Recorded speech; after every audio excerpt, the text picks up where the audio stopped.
Vai mutuze koznayan kwa mene mchokela na testimonianu. Just kindly give us your name, where you're coming from, and your testimony, madam. Zina yanga ndine na bene mwemba nichokela kufamu kukana kantapa. Chinani leta pano pamalo ni kudwala. Nenze kumvera mpamvu kusila na mtima kutamanga. Veli na mutu wenze kuzizira. Nenze kumvera na chizwezwe. Ninaenda kuma hospital siwenze kupeza matenda yali yonse. Ninabwera kuli ba mami banipelekako kuma prayers kwinango. Ninachita kwati nankalako bwino naenda kunyumba. Naenda kuyamba kudwala futi. Day amene ninafika yamene kunyumba. Ramai pangono, I problem mwenze nayo for how long? Inamivuta ma months or my years? I problem inanivuta for 6 months. Pitilisan? So pamene ninatuma phone kuli ba mami bananiuza tukamvera wapitiliza kudwala futi ubwere. Ninatumira wa mami bangono bananiuza ati ya inyamuka bwakuno nikupeleke ku church kuli wa Bishop John kwa meneni maenda ine. Ninabwera kuli ba mami banileta kuno ninabwera kuonana na mapapa mu office banani pasa direction ya anointing bakambagula anointing ili 4 ibili ukasanse payadi pamene unkala na munyumba. Veni ibili umwe 2 days mos 2 days mos 4 days. Vanipasa na botro ya manzi vanigwisa na kuskavu. So pamene nilili pano awe nivera ni chabe free na pola niwonga sikomo kuli mulungu wa Bishop John General. Powerful testimony. Let us clap hands for the God of the #1 prophet. Powerful. So viewers at home, the woman that you see standing in front of you, she says the problem that brought her to Miracle Impact Ministries International was a problem which she began to experience for about 6 to 7 months. She's saying that from nowhere she just became weak. She was not able to eat. She was literally not able to do anything, but she was also sometimes she would also have dizzy spells, a lot of dizziness. She said she reached a point, they took her to many hospitals. She saw many doctors, but still more, there was no solution for her problem. The family even reached an extent to say maybe we should take her to many pastors and other churches. They took her to many pastors. She went from church to church, but still more, they could not find a solution to her problem. That is how she heard about Miracle Impact Ministries International. And upon coming to this ministry, she decided to meet the man of God one-on-one. And in his office, he gave her specific instructions on how to minister the anointing oil of miracles as well as the anointed water of miracles. She says as she went back home, she began to drink the anointing oil and the anointed water, and she also sprinkled some at her home where she stays. She says instantly that is how she began to be delivered. So as you see her standing right there, viewers at home, she says a problem which took about 6 to 7 months. She says now she's completely fit. She was delivered, she was healed, and she was set free. So today she says she has just come to give glory and honor to the God of the #1 prophet, the senior prophet, Bishop John General. Nos chers téléspectateurs, la sœur nous dit que le problème qui l'a amené à l'impact du miracle, c'est qu'elle était gravement malade. Elle nous dit qu'elle souffrait d'une forte maux de tête qui était aussi chronique. Elle nous dit qu'elle se sentait tellement épuisée. Après la consultation, le médecin ne trouvait aucune maladie dans son corps. Et la sœur nous dit qu'elle a essayé de visiter différentes églises, mais il n'y avait pas de guérison. Et lorsqu'elle avait décidé de venir en ce lieu, elle nous dit qu'elle avait vu l'homme de Dieu dans son bureau. Et l'homme de Dieu avait prié en sa faveur, tout en la donnant l'orientation d'utiliser l'huile d'olive ainsi que l'eau d'onction. Et la sœur nous dit qu'après avoir utilisé cela, Dieu a totalement restauré sa santé. Et pour ça, elle rend gloire à Dieu, le Dieu du prophète de toutes les nations, le Bishop John General. Zikom Kwambilwamai, thank you so much, ma'am, and may the God of our senior prophet continue to bless you. Church, let us clap hands for the God of the senior prophet. Powerful testimony.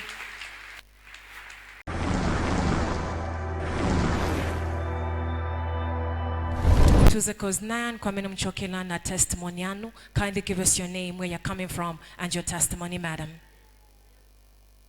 Zina yanga ntini Rebecca Chirufyan chokera kuchunga.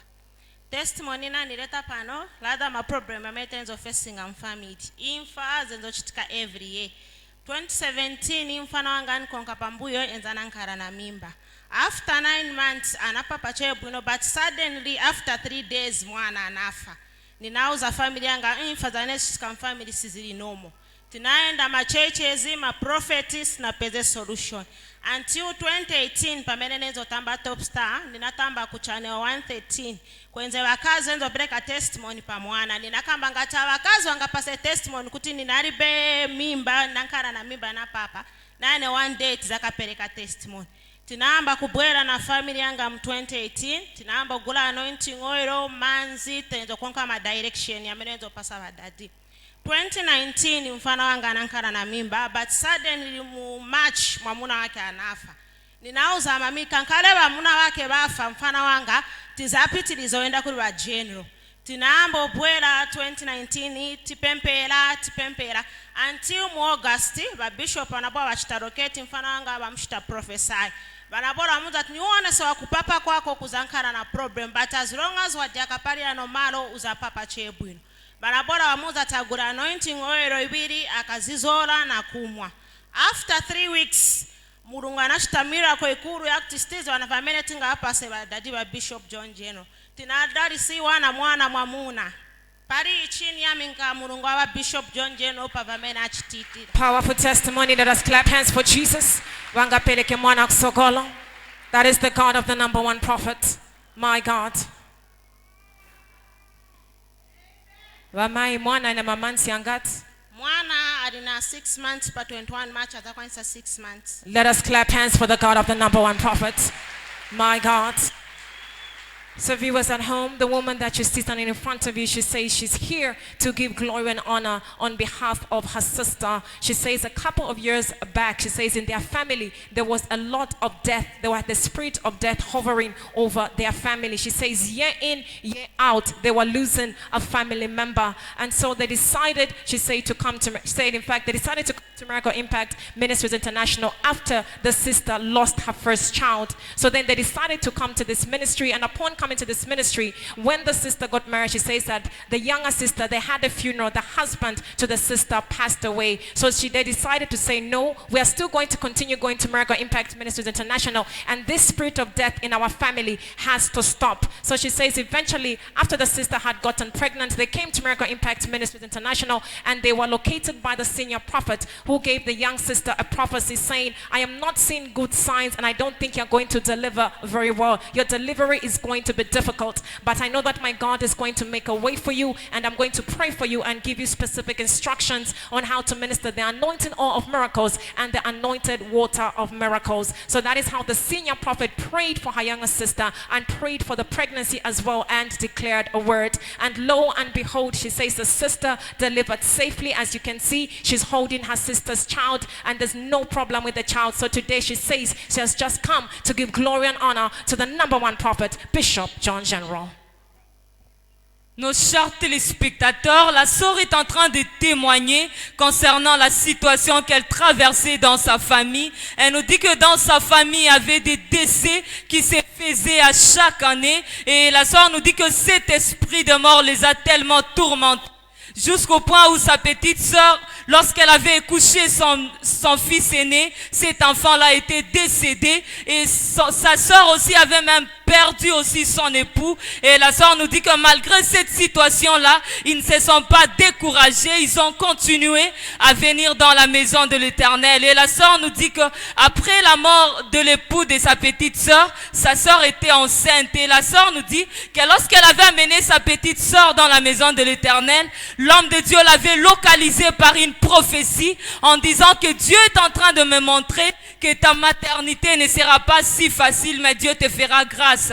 Et la sœur nous dit qu'elles ont continué d'utiliser l'huile d'olive ainsi que l'eau d'onction, et Dieu a aidé à sa petite sœur. Elle a accouché normalement le bébé qu'elle détient dans ce main qui a déjà 6 mois. Et pour ça, la sœur est en train de rendre gloire à Dieu, le Dieu du prophète de toutes les nations, le Bishop John General. Zikom Kwambili, thank you so much, ma'am. May the God of the number one prophet continue to bless you. Let us clap hands for the God of the number one prophet. Powerful.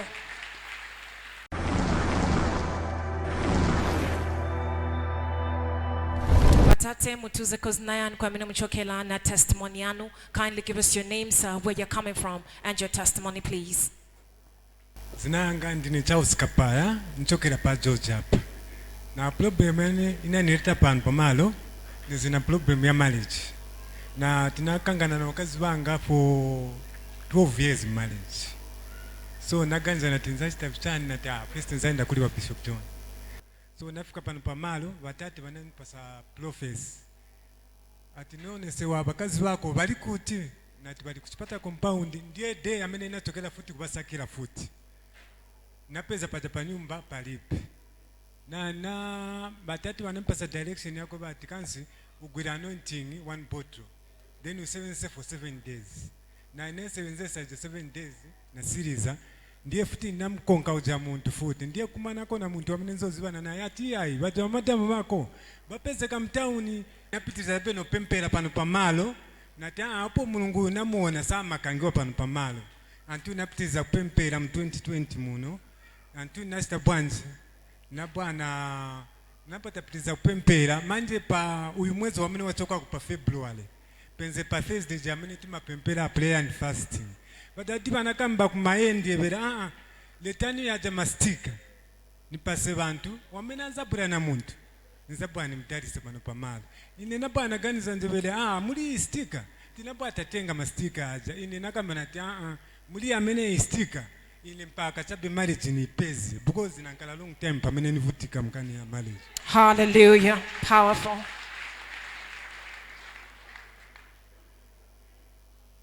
Ndiye pamene nanyamuka nimakonda enda confused ndiye panina ganiza nati intawe nena nkala ntawe ya utali but nzafuna nimekinga sure at least nipezeko chabe mkazi 10 wakutinga sungana na hivi wamene wako bati at least wote kanye sinifuna vijavo sobela iyayi nifuna chabe mkazi wakutankana naye permanent ngani mafufinga kwani sike na kusunga mwana wamene wana nsia naye ati no problem nangu ini hapa ndiye chamene nifuna nena kansi chawama hapa mwe kansi mazi.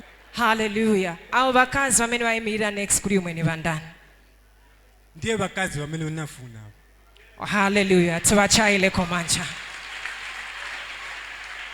So mwakamba kuti ndiye bakazi amene munafuna. Tizafuna tufunseko bakazi. Bamayi muli bwanji? Bamayi muli bwanji? Bwino muli bwanji. Tiri chabe bwino. So abamunu akamba kuti no banamtengani. So naife tufuna kumvera kuli imwe. Munabavomekeza banafika kwanu. Nawavomekeza. Hallelujah. Tibachaile komanja na mpamvu.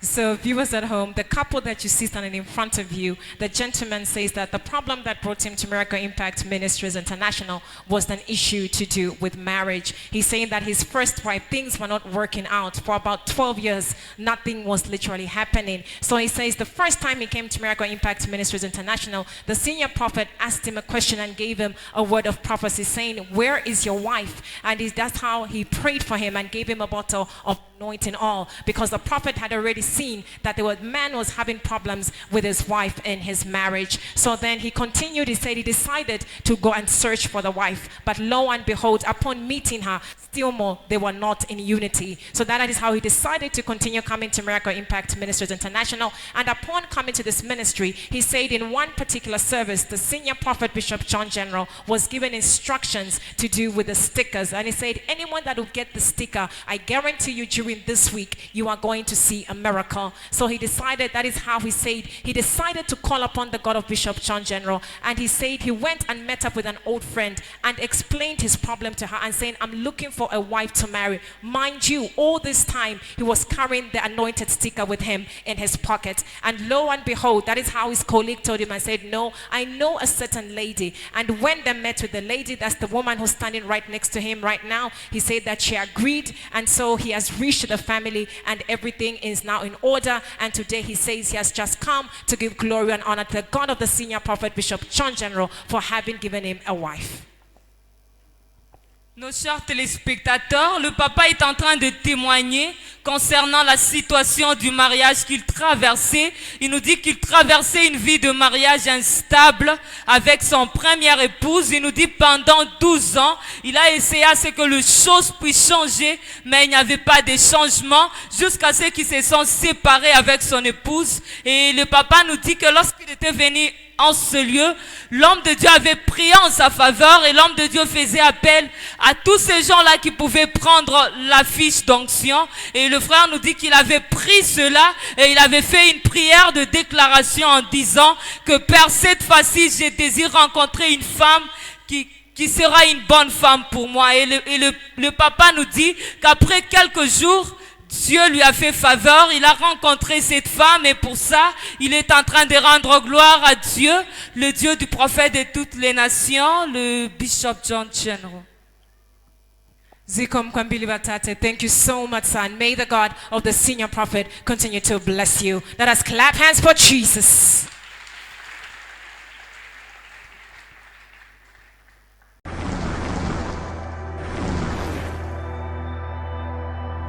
Because Nayan Kwamini Muchokela, na testimony yanu. Kindly give us your name, where you're coming from, and your testimony, sir. Ine zina yanga ndine Joseph Habenzu nichokera kumazabuka. Testimony yanga yamene naleta kuno inabwera pa 16 February kuno, then nakubwelo lembesa prayer line kuja. After nalembesa prayer line anayamba mapempero. Then mapempero pamene anayamba mutu wanga wenze kuchaya apa. Watate pangono nifuna abantu bambesese ni problem bwanja mene namileta pano because abantu bazaganza kapena mutu nayamba pamene nayamba mapempelo ni vuto bwanja njida vuto mweze nayo for how long? Vuto yanga yamene nanileta pano ni mutu. Icha mutu munadwala kapena mayezi angati o mamansi angati? Mutu uja unanichaya for 1 year. Amen. Munga pitirize. Then mutu uja mwamene wenzo chaira na kusia kuganiza konse nenze nasiya vintu vonse venze vinayimirira. After kuyimirira paja pamene nabwera kuno poenda kunyumba manje nikalipofika uko kwenda kunyumba then inabwera na tengako na nika anointing then na anointed water. After natenga anointed water maganizo onse enze anayimirira nenze nasoba na chochita. Then mukusoba chochita pamene nafika kuno ninabwera bani masula tunabwera mwamene muno twamwako anointing oil. After kumwa poenda kunyumba ninabwa naganiza ati apa manje namvera monga nzelu za mangusuka.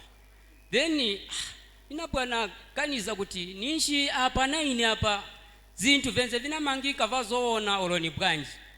Inabwera nazidabwaneka ninaziba kuti muno munyumba yabapapa ba Bishop John General muli mpamvu zosasobera osasoberesa wakabwera kuno yamba kusobera uchitenga monga ni masobera iyayi ninayopa ine bana ba Mulungu chamene chinaniyo pesa nienze natuma motoka tuwili then kainango nika 1400 then kenango nika Toyota Corolla kanankala for 13 years pamyala kuli bewoka gula ninayamba kusakira makastoma kwenze libe manje pamene nachoka kuno kwenda ofika kunyumba na sansako anointed water na then na anointing oil within 1 week na mtu kwa mena nachokera sinamuone ati vintu vako hiviwe vankala maningi apanifuna nivitenge. That is the God of the number 1 prophet. My God, let us clap hands for the God of Bishop John, number 1 prophet. Powerful. So kuchoka paja ninabwera na gwada pansi nati Mulungu wa Bishop John General sinizakamsiya nizambo mukonka kuli konse chifukwa apa manje chifukwa chamene naona chintu ngati washanga then mukushanga uyanganira kumera after na shanga and for sure chinamera. So ndiye testimony yanga yamene naleta kuno. Ziko mkwambili watate Mulungu wa Bishop John Amidarisen. Powerful testimony. So viewers at home, he says he has two testimonies. The problem that brought him to Miracle Impact Ministries International, he says the first thing was an issue. He had a problem to do with his head. He said this problem, he had it for about 1 year, to the point that he had been to many places in search of a solution, but constantly he said he was almost like he was not able to think properly. He was like in a mental state. That was the first problem. The second problem was the issue concerning that his life was in bondage, to a point that nothing was literally moving in his life. So the first miracle which he received was concerning the issue to do with the head problem. He said once he came to Miracle Impact Ministries International, the senior prophet Bishop John General prayed for him and also gave him instructions on how to minister the anointing oil of miracles and the anointed water of miracles. He says instantly the first thing that he noticed after drinking the anointing oil of miracles and the anointed water was that the issue, the problem with his head completely disappeared. He felt that no, his life had been delivered. And the second miracle he received is that he had a vehicle, and this vehicle was literally not even moving. And this vehicle, he said he had it for 13 years. There were actually two vehicles and he could not find a buyer. But upon getting that anointing oil from the senior prophet Bishop John General, he decided to sprinkle a little bit of the anointing oil of miracles on the vehicles and as well as the anointed water. He says instantly, just within a few days, not less than a week, he said that somebody just turned up from nowhere and they decided to buy both of the vehicles. So today he says he has just come to give glory and honor to the God of the number one prophet, the senior prophet, Bishop John General. Nos chers téléspectateurs, le papa est en train de nous donner deux témoignages cet après-midi. Premièrement, il nous dit qu'il souffrait d'une forte maux de tête chronique pendant une année. Il a essayé par là et par-ci, mais il n'y avait pas de guérison. Et le papa nous dit, lorsqu'il était venu en ce lieu, il avait payé l'huile d'olive ainsi que l'eau d'onction qu'il continuait d'utiliser et Dieu lui a totalement guéri. Et le deuxième témoignage, il nous dit qu'il avait deux voitures et ces deux voitures n'étaient rien que des carcasses parce qu'il avait déjà mis cela même sous de pierre. Et le papa nous dit qu'il avait payé encore une autre huile d'olive ainsi que l'eau d'onction. Il avait décidé d'arroser à ces voitures là-bas. Et le papa nous dit que dans moins d'une semaine, Dieu lui a fait faveur. Il a trouvé un client qui a payé tous les deux voitures. Et pour ça, le frère est en train de rendre gloire à Dieu, le Dieu du prophète de toutes les nations, le Bishop John General. Zikom Kwambili, thank you so much, sir. May the God of the number one prophet continue to bless you. Let us clap hands for Jesus.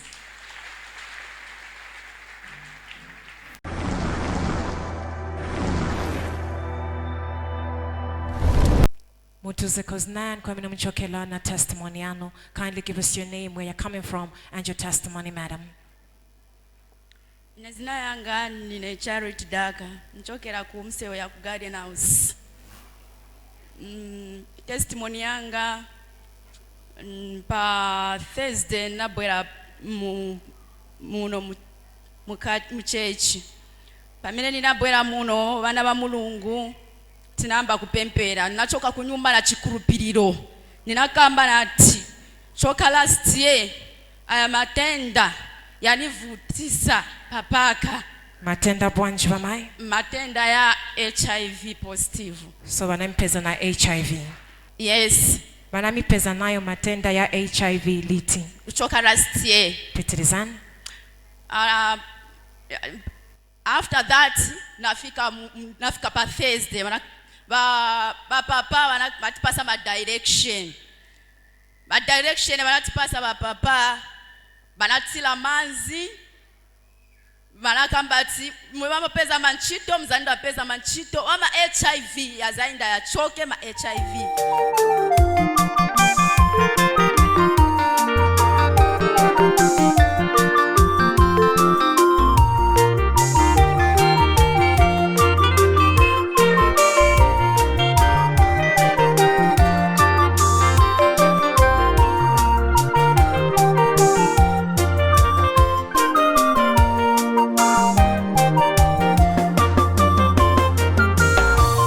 Ikilo olesa ukupiti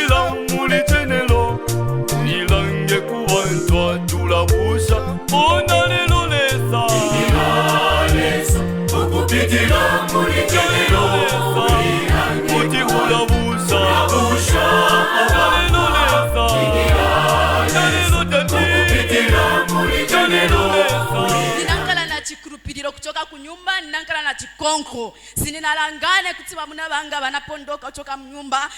Sinalangane koma ninankala na chikurupiriro kusakira transport money. Bamuna banga banatoka mnyumba kamba kuti sinibala mnyumba. Ninamba uzifusa futi. Olo mulungu wa Bishop John General. Nizabala bwanji. Nina matenda ya HIV. Ntufuti mwana wanga nikabala azankala na matenda ya HIV positive. But bamuna banga sana mbele banaenda kubala kumbali. Until now banamba kutoka mnyumba 4 days 3 days. Mnyumba sibabwera. Koma nina shansha ninalimba. Sinaleke kwenda kumseo. Sinaleke kubwera pakati kaino malo. Nenzobwera every Sunday bana wa mulungu. Bana wa mulungu ninadalisika pa Thursday. Tena dalisika wa muna wanga nichini 2 days wabwera munyumba. Ninalimba, ninache mwana umozi wa 2018. Bana wa mulungu ninabwera pakati kaino malo na chikurupiriro changa bana wa mulungu. Bana tira manzi. Ninabwera kusogolo, ninankala pakati bantu banazunguluka. Ninalila na chikonko bana mulungu. Koma kulira kwanga ninabula. Mama yanga ngakala kutisembe nenzeneka abantu sembe banatamba. Ninalila na chikonko kunilira misozi igwira pamanzi. Ninatengaja manzi bana mulungu namba kumwa. Ukunilila ninjenja. Ambiye mulungu anashita vodabwisa, mulungu wa papa anashita vintu vodabwisa. Ninaenda kunyumba after service ya sira na chikurupiriro changa. Before papa banatosa manzi ya 100 kwacha nenzeribe nasunga 50 kwacha ninagula manzi ya 50 kwacha na ninatenga jamanzi ninaenda nayo kunyumba ninaenda kumwa ninainango ninasansa kunacha kuseni wana wa mulungu after kunacha kuseni ninaenda ku hospital nakamba mulungu wa papa nifuna kuona milako kuja ku hospital bananipima ninamba kupempera mkatika mtima. That is the God of General, my God from Zion, the number one prophet. Powerful testimony. Mulungu wa papa wana wa mulungu anashita vodabwisa ndiponso ukankala mulanganisa marizauti yanku kamera. Hallelujah. Pano bantu bakapimisa swama bwela manja iyai wamankala na results as evidence. Hallelujah. Amen. Munga ungebwanje ziko mama ikoli mulungu wa Bishop John General.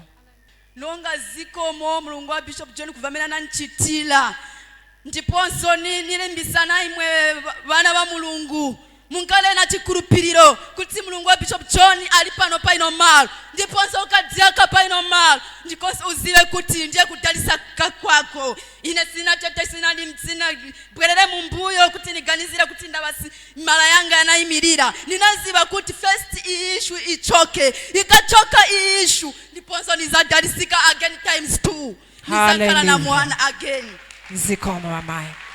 So viewers at home, the woman that you see standing in front of you, she says the problem that brought her to Miracle Impact Ministries International was a problem to do with HIV. She was HIV positive and she was found HIV positive last year. So then she heard about Miracle Impact Ministries International, and upon coming to this ministry, she says last week in our Thursday service, the man of God, the senior prophet Bishop John General, was praying for people with various conditions and situations. And one of the conditions that he prayed for was for those people who were HIV positive. She says that is how she stood up by faith. And by the end of the service, the senior prophet Bishop John General gave a prophetic instruction, and he poured water in the church, and he said every person that would step foot on that water, or any person who even wanted to drink or wash their face in that water, they would see a miracle within that week. And lo and behold, she says she came up to the front by faith. She stepped foot in the water, and she also drank some, and she called upon the God of Bishop John General and told his God that, God, I want to see a miracle. She says the next day when she went back home, she also got some anointed water, which she also drank. So she decided to go to the hospital. Upon going to the hospital to test, she was declared and she was found that she was HIV negative. So today she says she has just come to give glory and honor to the God of the number one prophet, the senior prophet, Bishop John General. Nos chers téléspectateurs, la sœur nous dit que le problème qui l'a mené à l'impact du miracle, c'est qu'il souffrait du VIH-Sida et cela c'était depuis l'année passée. Et la sœur nous dit qu'elle avait décidé de venir dans la maison de l'Éternel. Elle était un chrétien fervent. Elle nous dit que malgré la situation instable qu'elle traversait dans sa vie, elle n'a pas désespéré, elle n'a pas perdu sa foi. Et la sœur nous dit que c'était pendant le culte de la semaine où l'homme de Dieu faisait appel à tous les enfants de Dieu de passer devant, et l'homme de Dieu avait versé de l'eau dans le temple tout en faisant une prière de déclaration que tous mes enfants qui vont piétiner dans cette eau, Dieu va changer leur vie, et même ceux-là qui souffrent du sida seront guéris. Et la sœur nous dit que par la foi, elle aussi elle était passée devant, elle avait piétiné dans cette eau, elle avait fait une prière de déclaration en disant que le Dieu de mon père, souviens-toi de moi. Et la sœur nous dit qu'elle avait payé aussi l'eau d'onction qu'elle a continué d'utiliser. Elle nous dit que le lendemain, elle était partie à l'hôpital pour le test et on l'a trouvé négatif. Et pour ça, elle est en train de rendre gloire à ce Dieu si grand, le Dieu des cas impossibles, le Dieu du prophète de toutes les nations, le Bishop John General. Zikom Kwambilu Amai, thank you so much, ma'am, and may the God of the senior prophet continue to bless you. Let us clap hands for Jesus.